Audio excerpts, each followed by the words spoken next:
Hello friends, welcome to my YouTube channel online learning website. दोस्तों आज बात करेंगे नासिक अभिलेख के बारे में। दोस्तों नासिक की गुफाओं के साथ गौतमीपुत्र सातकीर्ण का संबंध, इसके बारे में बात करेंगे। तो दोस्तों नासिक शहर के बाहर वेस्ट मुंबई नासिक राजमार्गों के पास एक छोटी सी पहाड़ी 24 बुद्ध गुफाओं का एक समूह है, जिसे पांडवों की गुफा कहा जाता है। ये गुफाओं नासिक के स्थानीय लोगों, सुबह सैर करने वालों और सेल्फी खींचने वाले युवाओं को बहुत लोकप्रिय है। लेकिन कम ही लोग जानते हैं कि इन गुफाओं में एक दीवार पर मशहूर नासिक प्रशस्ति अंकित है, जो प्राचीन भारत के महान राजाओं में एक गौतमीपुत्र सातकीर्ण की गौरवपूर्ण गाथा को बताती है।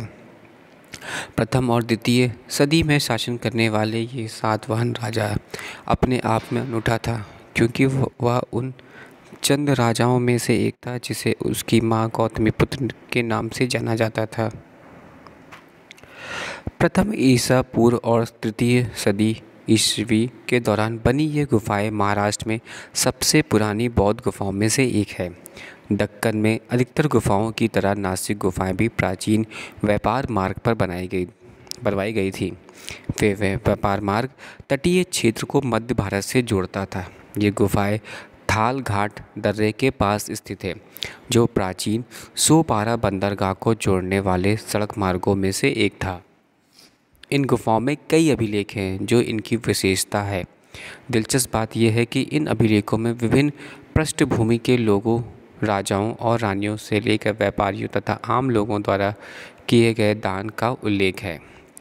दोस्तों अगर हम बात करते हैं गुफा नंबर 3 गौतमीपुत्र विहार, तो 24 गुफाओं में से गुफा नंबर 3 सबसे अधिक महत्वपूर्ण है। इसमें गौतमीपुत्र विहार के नाम से जाना जाता है।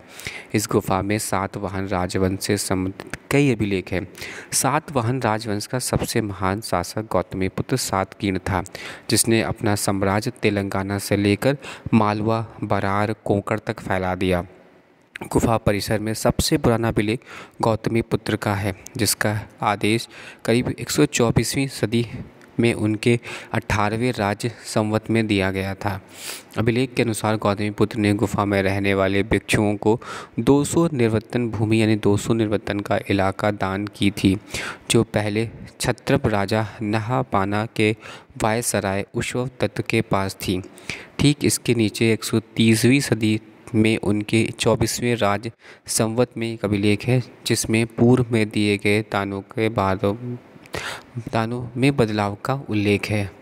अगर दोस्तों हम आगे बात करते हैं तो इस गुफा में प्रसिद्ध नासिक प्रास्ती है, जो उनकी मां गौतमी बालश्री ने 19वें राज्य वर्ष के दौरान सन 149वें में अपने पोते वशिष्ठ पुत्र पुलुवमी के सम्मान में बनाया था।